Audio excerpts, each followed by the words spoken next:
Not a man, woman, or child left in Numenor. They said, let the wave come. We ain't gonna be here.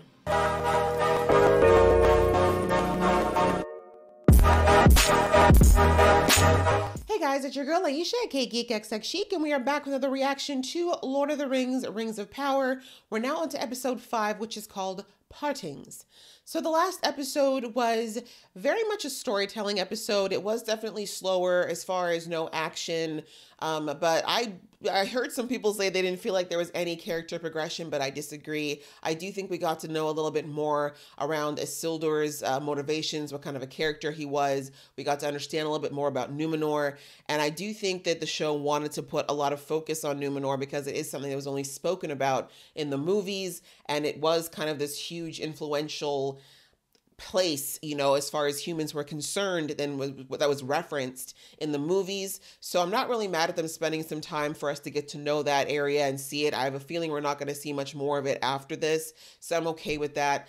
But it was good to kind of get that. Again, I'm fine with the storytelling and laying down the foundation, but I can appreciate that some people might have found that it was a little too slow as far as pacing goes, but I was fine with it. And we also found out about this prophecy that the Queen Regent had seen, why she was so passionate about trying to protect Numenor. She saw this prophecy of her whole home being washed away. Her father had seen it as well, and she was basically working to keep this prophecy from coming true. But in the end, she realized that, you know, living in fear of something that might happen and you don't know when or how it's going to happen. And if there was a way for her to help her fellow humans, those who were out west, who were suffering at the hands of these orcs, and as Galadriel brought out, like, if they start in the west, they're going to eventually spread everywhere. You might as well use your time more wisely, right? Like, if you, rather than sitting around waiting for death, better to go and do something that could help everybody. So in the end, she did agree to go with Galadriel to back to the west, and I believe they're also going to stop off at the elves and let them know what they've learned, and hopefully that will coincide with Arondir being able to get word back to the elves as well that the orcs have been busy and that Sauron is still out there somewhere. So we didn't see anything from the hobbits or like from Nori or from her mystery guest in the last episode, but I am curious to see where things are going with that. There's still a huge looming question over who this guy is. There's a lot of people who are thinking it has to be Sauron, and in the last episode, we did hear the servant of Sauron with the mark on his wrist saying that the light or the fire that was in the sky then a few nights before was a sign of his coming. Now, I feel like that could be interpreted a couple of ways. A sign that he's here doesn't necessarily mean that that was exactly Sauron. Some people believe that it could be. But after rewatching the movies a couple of weeks ago, I noted that when Gandalf came back in the second movie after apparently dying in the first movie, he talked about how he, you know, fought off Balrog and then he died essentially. But then he woke up and he was sent back. They said he was sent back, and they gave images of brightness and flame, and then suddenly he was back. And when he came back, he had no memory of who he was. He didn't really know what was going on, and he slowly was starting to piece it together. And then remember when he saw Aragorn again for the first time, and Aragorn called him Gandalf, he's like, yes, Gandalf the Great, that's what they used to call me, right? So it's like his memory was slowly coming back. So my point is, it's possible that this is also Gandalf. It could be, and it also maybe lends to an idea that maybe Sauron and Gandalf possibly come from the same place. Maybe they're not exactly, you know, the same belief, but it's possible. But anyway, that's just something I was thinking of, but we'll have to see. I'm sure the show is going to reveal more and more about that as we get to see more of them. So I'm ready to get into the episode, but before I do, if this is your first time to my channel, welcome. Thank you so much for coming. I do reactions here to shows like this, so if you are interested in seeing more of me and you want to see more reactions, please do hit that subscribe button as well as a notification bell. And if you really like this video, I'd appreciate it if you also showed some love to the like button and put some comments below. I love reading those comments and interacting with you guys. And the same goes for those of you who've been here before. Welcome back. Thank you so much for coming back. Please join the fam. Let's get to 10K. All right, that out of the way, guys. Let's get into the episode right about now. We winter in Old Forest. Midsummer we make for Northfield Glen to snail while the snailing's good. Snails. Snails, yeah. They're having conversations. Perils. Like a danger. You know, big folk, wolves, fog, rain. Big folk. He's like, I am a big folk. Anything that'll kill you. Kill. Kill. Yeah. Means to make something dead. He's like, I can't relate. I fell from the sky and I'm fine. Also, I really pity the fool who tries to kill him right now. He just set the whole place on fire. I'm Perrin. No. No, Right. no, you're not. You did say big man. You're not a peril. You sure? Good. Hope. Interesting. That was a genuine question. He looks like he's having a moral dilemma. I'm good. You can be.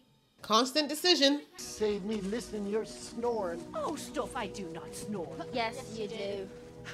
It's okay, a lot of us do, sis. A lot of us do. The sun is fast falling beneath the trees of stone. I kind of like that they took her in now that we know she has no family. Also explains why she's so attached to Nori. Fire. Listen, I get it. New Zealand's beautiful. We get it, okay? Tourism, done. Check. Listen, you don't have to be a fan of this show, but you have to admit the cinematography is top tier. The money was well spent. The braids. Is this dwarf country?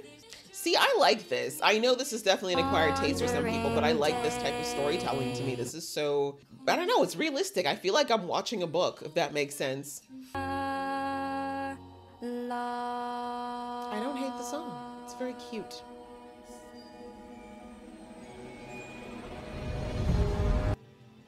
Just a few days prior. Who are you? Orcs? No. Elves? No. Humans. What are you?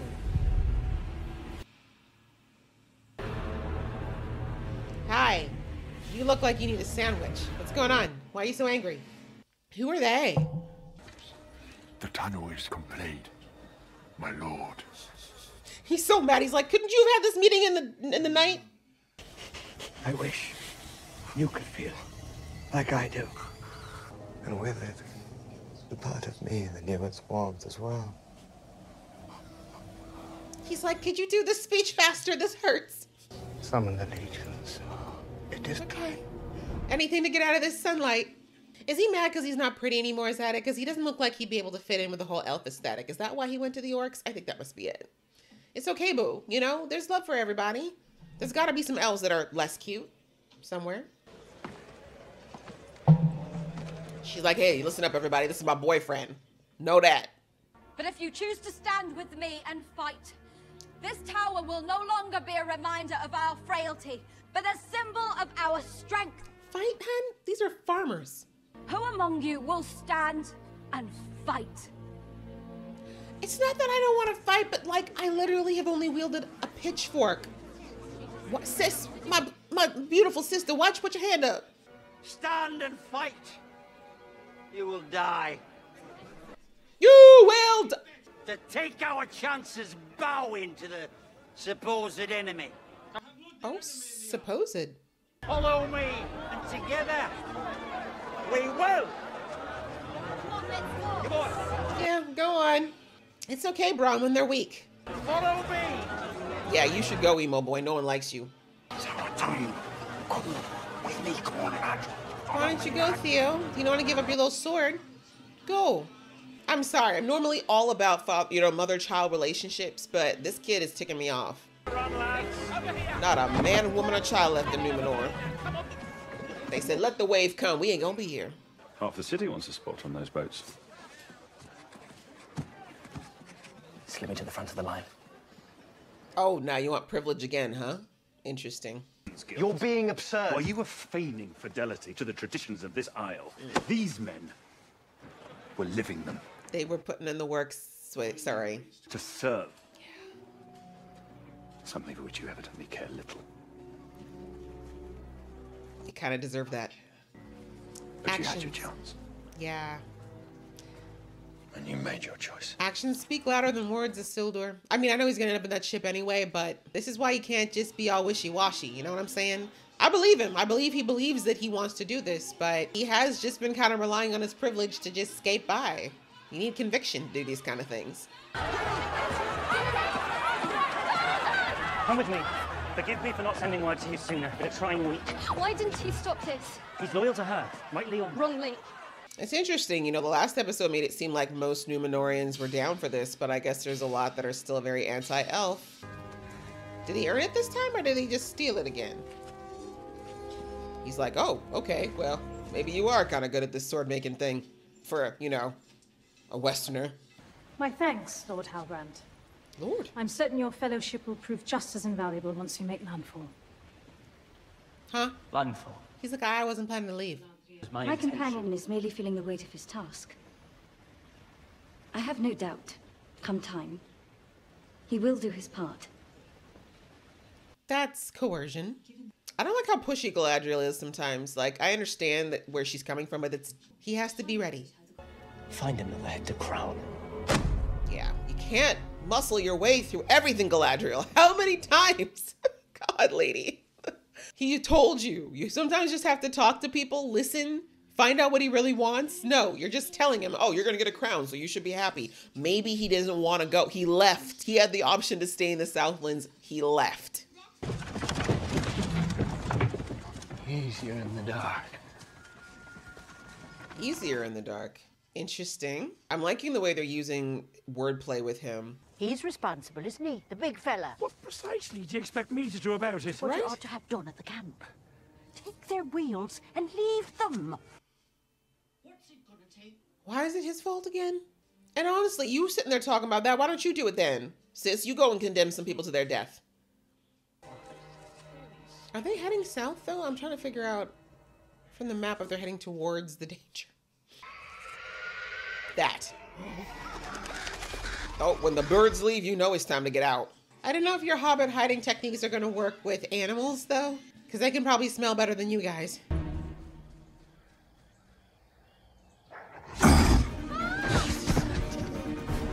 knew it was coming, and it still scared me. Oh, no, it's a pack. Oh, oh no. Nori said, I'm fighting. That's right, friend said not today. I will barehand these bitches. Talk smack about leaving them behind again.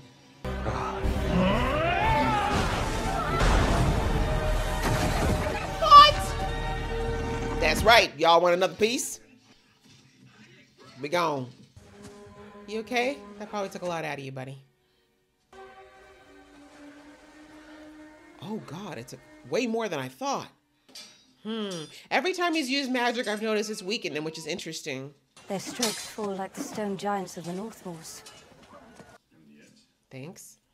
Like, sometimes Galadriel seems to forget that, like, you know, y'all live forever, so you have a lot of time to hone your craft. Humans only have a small window. And on top of that, we gotta work with our youth. You know what I'm saying? Try lifting a heavy-ass sword when you're 95. Anyone that does, I will promote. Oh. We like incentive. To lieutenant. Is that all? I want more than that. I want money. Oh, but he's gotta keep them.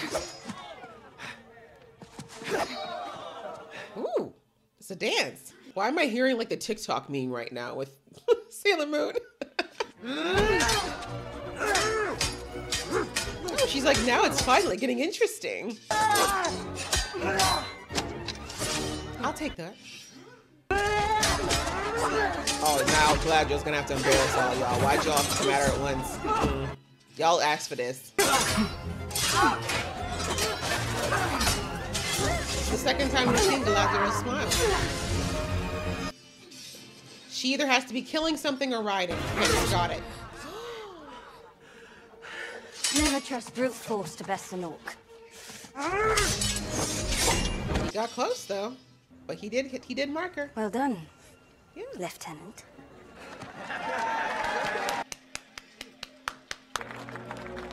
Yeah, see how he earned that? That takes commitment, Isildur. Oh. All right. Never known a Smith's aide who could do that. Leave me alone. He's like, I might have a very violent streak. That's not the point. What makes you think Miriel's mind and my own are not as one in this? Because my father would sooner die than take orders from an elf. Orders?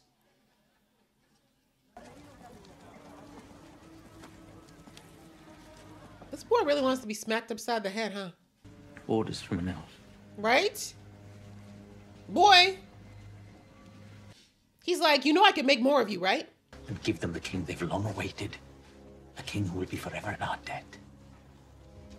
Now contemplate, if you can, how that might benefit us. If you can. Oh, he's talking down to you, son. But you kind of deserve it. I wouldn't dare stop that, not for all the salt in the sea. Ooh. And neither should you. Letting you know once again, son, your dad's playing chess while you still trying to figure out which pieces are on the checkerboard. I'm not saying he's right, but I'm just like, you think he'd figure out that his dad is no... This man is he's somebody who's been moving and shaking for how long, and you think he was just like, okay, Galadriel said so, so I'm going to do it? Don't go. Uh-oh. To Middle-earth. Why? What, Father? What awaits me? Watch him slip out now. Darkness. Oh.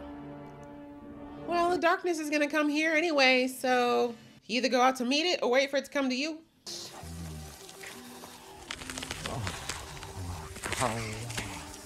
Is that helping?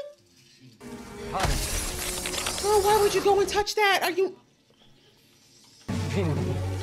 I mean, I don't want her to get hurt, but this is a lesson.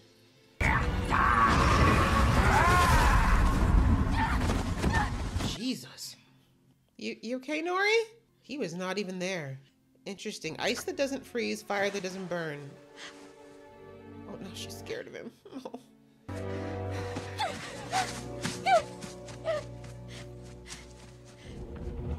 Is he better? Oh, there go the trees again. He's such an interesting character. Still so much of an enigma. Like, you can tell he clearly wasn't there when he was channeling there, but I'm wondering, like, he's definitely having deeper thought processes outside of survival now, and I just want to know what they are. Your mind's delving ever deeper. To what do you credit this new invigoration? I might task the same of Lyndon. Right? Bit southern for elves, no? Ew! Typically takes you people weeks just to decide to take a shit. If I may. In so doing, I would not wish to offend our guest. Right? From where did you procure the table?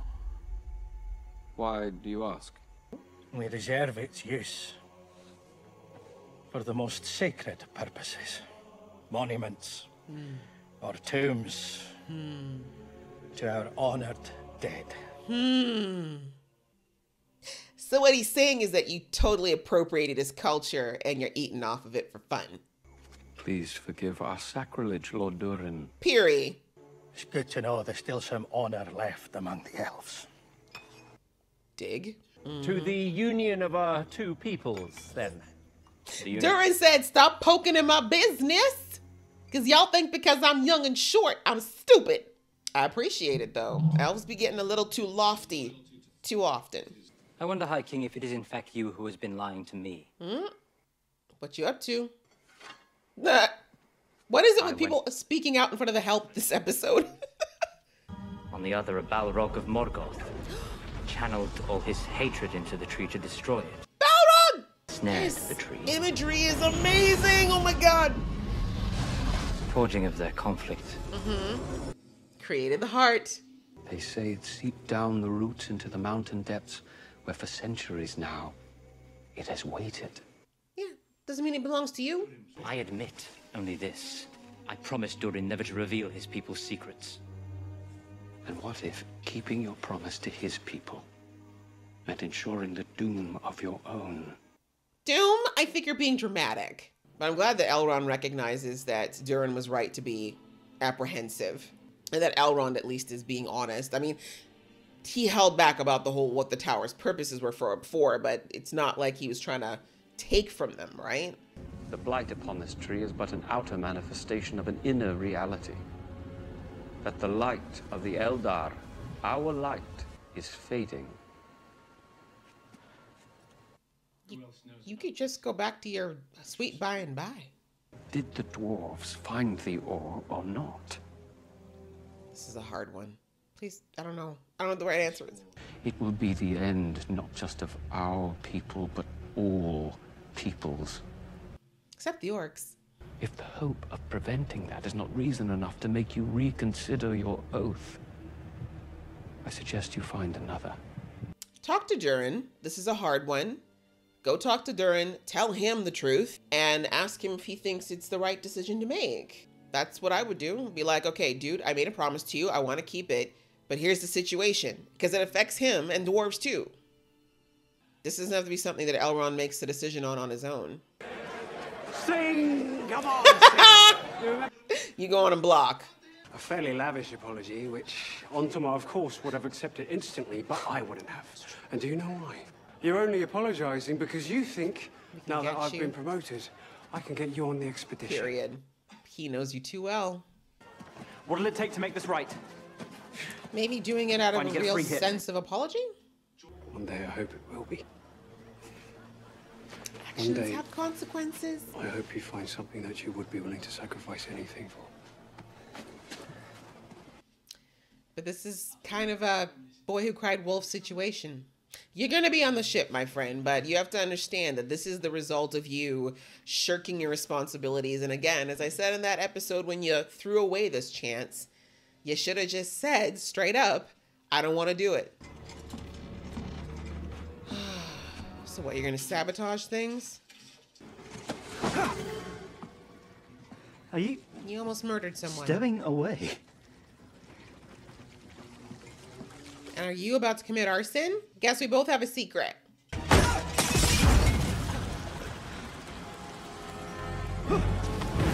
No, don't even put him out. Leave him. Leave him. Leave him. You didn't think about this and you deserve to die. Oh, I guess Isildur is gonna get pulled now because he's gonna... Oh. What happened? How are you doing? Elrond, I have tested it. Nothing diminishes its light. We believe if we can secure vast quantities of it quickly, enough to saturate every last elf. Yeah. All about us. What about the dwarves? No offense, but that broom is really not doing anything. You don't know what I did. Oh. Before I ended up on that raft. Do tell. You don't know how I survived. Oh, you were a sellout, were ya? It happens, though. Throughout history, people sometimes sided with the enemy to survive. You're asking me to go to the one place that I swore never to return. The least you can do is tell me why. That's true. Why do you keep fighting? Because I cannot stop. Honest answer. She doesn't want to. Because I believe they could no longer distinguish me from the evil I was fighting. I'm glad you know, but she don't care. I have fought for centuries seeking to earn mine. This is how you earn yours. See, this is the thing with peace. You don't fight for peace. Do you realize that those two words are actually like, they're mutually exclusive? You can't fight for peace. You can only be peaceful. Peace yields more peace. Fighting begets more fighting. But anyways, go off, Galadriel. To take our rightful place at your side. Oh, you thought you was going... I pledge my loyalty to Sauron. Did he say Sauron? You are Sauron, are you not?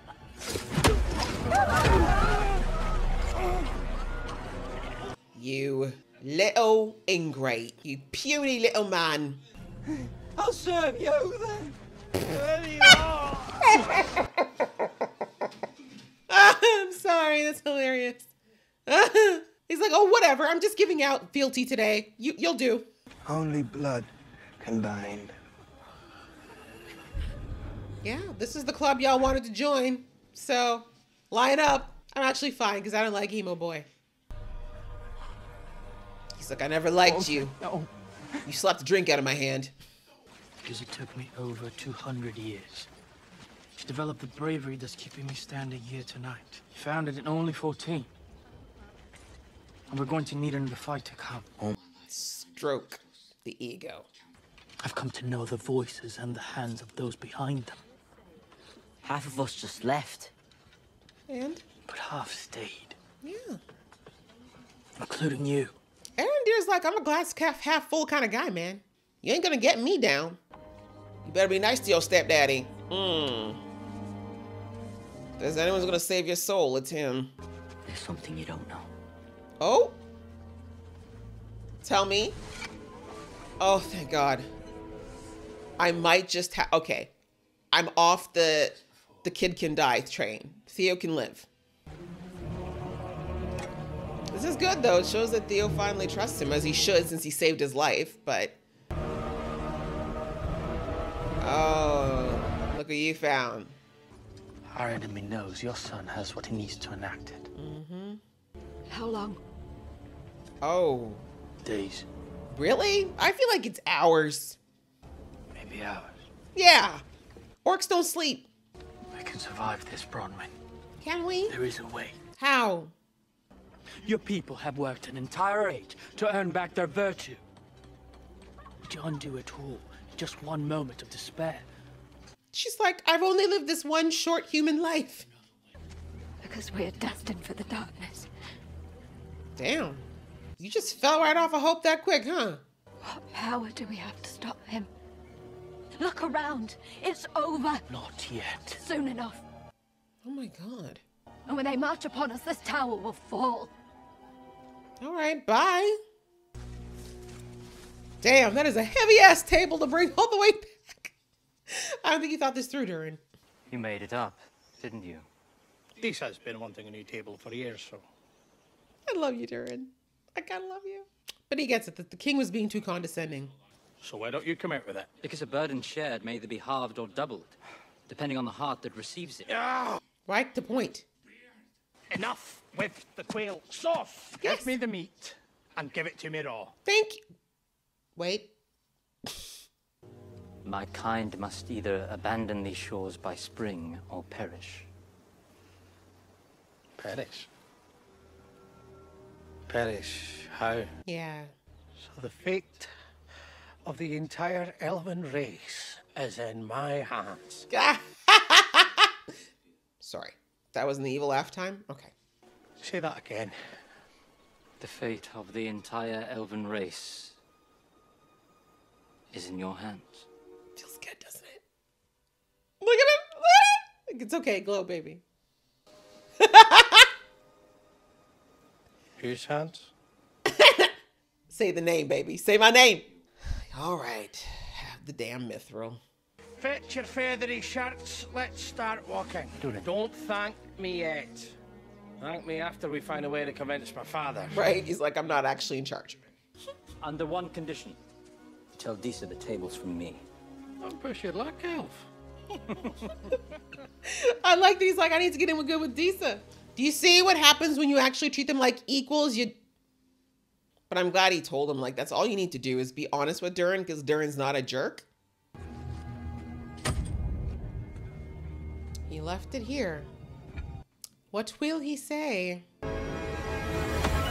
Uh-huh. I like the way they shot that, though. The way that, like, he could have just left it there, but then, like, he couldn't even take 2 steps away. Also, kudos to the costume department. They've been killing it this season.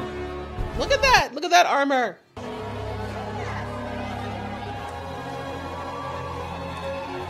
My little brother's gotta follow his own path. He's so happy. I can't. I know, hon, but this is what he wants. And now we set forth into death and darkness. He once again swindled his way onto this boat, but I'm gonna let it slide. Earn mine. Same as you. Told you. You didn't. Stable suite.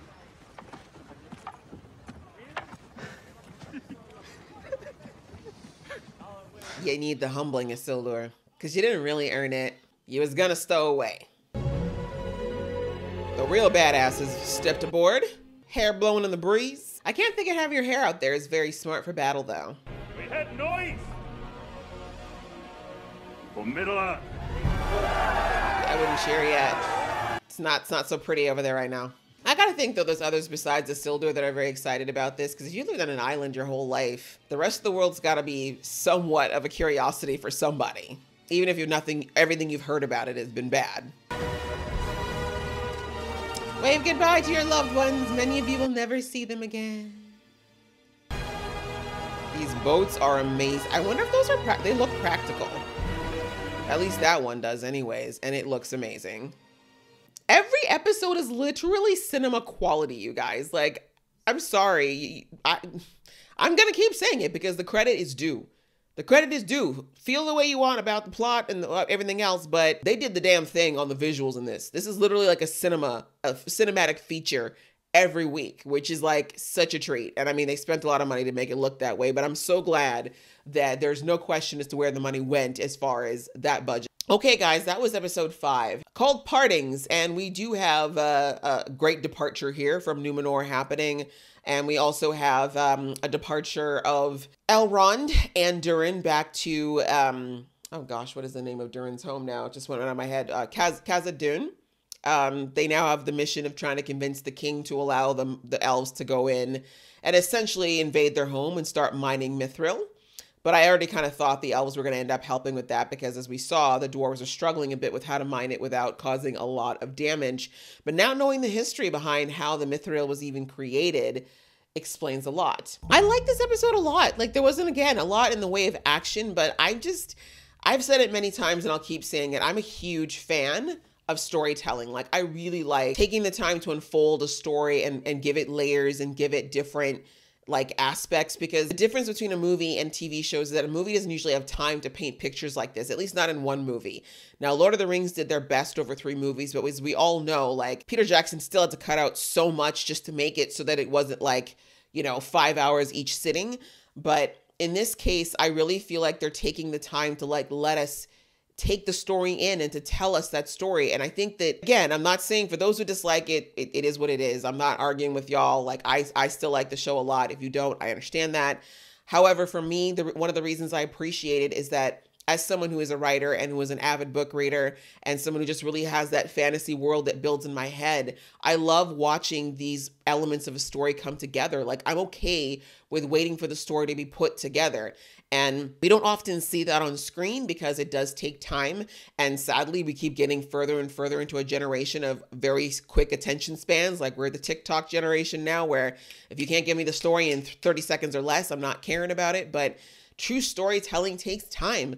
Like, I think people forget how freaking huge Tolkien's books were, or even George R.R. Martin's books, or hell, the Harry Potter books. Like, these things were literally just like thousands of pages, not thousands, but hundreds of pages thick. And they were a long, dense read. We're talking like 0.9 font, you know what I'm saying? Like, it was a lot. There's a lot of information in there. And to take in a story like that does take time. I mean, to tell a good story can take time. Not always. There definitely are ways to more quickly deliver a story for sure. But I just think when you're dealing with things where you're literally world building, which is what Tolkien did in his stories, it takes time. I'm starting to understand more the stakes of why the elves are doing what they're doing, because in the movies, we got a sense of why Elrond was invested. We got a sense. I mean, I feel like Galadriel was probably the least developed character in the movies, actually. And they're actually taking the time to take us through her journey at this point. And I appreciate that, because she's obviously a lead, but it's good to understand how we get to this place, especially in the second movie where Galadriel's tested by the ring. And I remember watching it and being like if I was just to watch the movies without I've read the books, I would not understand that whole scene with Galadriel in the ring. It just seemed to come out of nowhere. But again, that's just the way it ended up coming together. Even looking at how Nori and the hobbits and their existence and why they do what they do, it's just giving me that insight that I'm really appreciating as a viewer. And so anyway, that's just kind of my little, I just had to go on a little mini rant about that. But back to the episode. I'm really glad. I'll talk about Elrond and Durin first, because they ended out the episode. Well, that really almost ended out the episode. And I'm glad that we saw Elrond really showing a lot of respect for his oath and his friendship with Durin. When they first met up after all those years and they were, Durin was clearly upset with him. One can almost think that Elrond maybe took their friendship for granted or didn't really think of it as very important. But I'm glad that they're showing that Elrond really does take his friendships very seriously. In the movies, we also saw that Elrond very much valued his friendships with people. And I like that he really did grapple with the idea of breaking his oath to this person who I mean, by all intents and purposes, was an outsider to him. And I mean, this was his king, right? This was Elrond's king saying, hey, I'm telling you, I need this. We need this because otherwise our whole race is in danger. That's a huge burden. Like, that's a huge decision to make. And it's understandable. Most people would say it was a no-brainer, that he should have just given it up at that point. But Elrond, I love the way he phrased it. Like, our bonds and our friendship and our word is like part of what makes us who we are. Like, that's why I'm not going to take this lightly, even though the stakes are huge. And I understand why you're asking me to do it. And I'm glad that he did exactly what I said throughout the whole episode, which is like, just talk to Durin, like give him the benefit of the doubt as a friend, that he would understand why you're asking him to break this oath, and let him decide with you if this is the right choice. Because as I said, everything we've seen of Durin is that he's actually a very sensitive, kind, and loving person. Like, why would he want his friend and his friend's entire race to die if there's something that he and his people could do to help, right? And so in the end, of course, I love that we saw Durin be a little bit of a jerk about it, be like, oh, so you're saying that the elves need me? They need us? And honestly, the fact that they took the time to actually go about it in the way that they did, because the reality is, if the elves really wanted to be jerks about it, they probably could have forced their hand a little bit with the dwarves, but I'm glad they didn't go that route. Also, I think that they do need the elves to mine it. We'll see how the king feels about it. I have a feeling he's going to feel a little bit, he'll be apprehensive, and understandably so, because, you know, we know that unfortunately elves have been known to kind of take what they want. And we already saw, even with the way the king was talking to Durin at the table, that the elves do have a superiority complex that they really need to work on.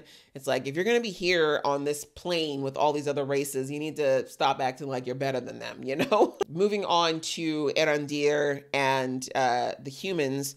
First, Bronwyn seemed to be very much like, yes, let's stand and fight. I personally was like, girl, I don't know how, because most of y'all are farmers and village folk, probably only wielded a hoe in your life. I don't know if you're going to go up against these crazy ass orcs who are very strong and very fast. Like we saw that in their earlier episodes, that they're no joke. But I appreciated the enthusiasm initially. But we see there that the little servant there, the cook, who's always been a hater, aka a follower, he got in there and got in their heads and fed into their fears, and a good chunk of them ended up leaving. And I don't think it was necessarily because they actually wanted to serve Sauron. I think it was because they were scared and they thought, how else are we going to survive? Like, we know our limitations and we're just going to have to, you know, deal with the consequences. And this is very true. I think it's such a testament to the way that the way it's been throughout humanity's history in real life, that there have been times when people have done things that they don't agree with, or agreed with parties who did terrible things because it was what they needed to do to survive, or what they believe they needed to do to survive. The stupid idiot who was leading the pack, you know, just thought he knew everything and was giving off this grandiose speech. And Adar was like, people like him don't understand that when you deal with folks like Sauron and orcs, etc., that this is not about people uplifting others, right? This is about subjugation, and you're going to probably be at the bottom of the totem pole, right? Especially if you don't have anything special in the way of strength or other things to add. So anyways, I thought that was interesting, in how Adar basically said, okay, well, first of all, you don't even know who you're talking to right now, so that lets me know you're not too bright. And then he took the little emo boy and was like, all right, you think that you're about this life, then let's see if you're willing to do the unthinkable. But anyhow, back at the tower, we see that, you know, people are kind of scared. They're still losing heart, even though they didn't want to go with the crowd. They're not sure how to proceed. And then we finally had a little bit of bonding between Theo and Arondir. We know that Theo was very anti-elf before this, but I think a lot of that was just, again, you know, this general sentiment of the town, plus that emo idiot he was hanging out with. But thankfully, after having his life saved by Arondir, and Arondir just really being the kind, patient, very just even-keeled person we've seen him to be since the beginning of the season, we see that Theo finally kind of let down some of that anger and finally confided in him that, hey, I've got this thing and I now kind of know it's evil and I don't know what to do. Now they know what they have, but unfortunately once Bronwyn saw it, she kind of lost all hope extraordinarily quickly and was like, yeah, we're all gonna die. Let's just go and swear fealty because whatever. And I'm like, sis, like what? Like, you're probably going to die anyways. Like, wouldn't you rather die standing on your own 2 feet? But anyhow, but the truth is, yeah, at the moment they're screwed. Like, it's going to take a miracle to get them out of this, because there's no way they're going to win up against a whole army of orcs at this point. Outside of that, we had a little bit of Nori and her friend, but we see that Nori and her friend are communicating now, which is nice. Like, they're actually talking and having conversations. And we see that he ended up changing the minds of some of the naysayers in the group, because of course they were saying they should abandon Nori and her family and him because they don't do outsiders. But when they ran up against trouble and he ended up saving their lives with magic, we see that they changed their tune pretty quickly. However, we see that that magic takes a toll on him. When he used the magic to push the whatever those were away, we see that it just ate up his arm. Like the hand he used to cast the spell looked like it just got withered half to death. So I'm not exactly sure what that correlation is supposed to mean, but we see that he tried to heal himself in the water, or was healing himself, I should say, in the water by casting a different spell. And poor Nori, of course, had no idea what was going on. She tried to help, and unfortunately, you know, when he gets into these magical places, we see that he kind of goes to a different place entirely, and he accidentally hurt Nori, and now unfortunately she's a little gun shy. But I do think it was very interesting that they had that conversation where he asked her whether or not he was a bad man or a bad person, and she said that he was good. And then when she left, he kind of said it again, but he almost said it like a question. Some could say this is another indication this is Sauron, because he's asking the question of, am I good? But I'm really looking forward to seeing where things go, because I do feel like we're kind of picking things up slowly towards the finale. I'm not sure what we're going to do this season, if we're going to go straight into the battle or not. But either way, I'm really liking the storytelling and how it's unfolding for us, and as usual, just a visual treat. So I hope you guys enjoyed watching this episode along with me. If you did, please give this video a thumbs up, and we will see you in the next video.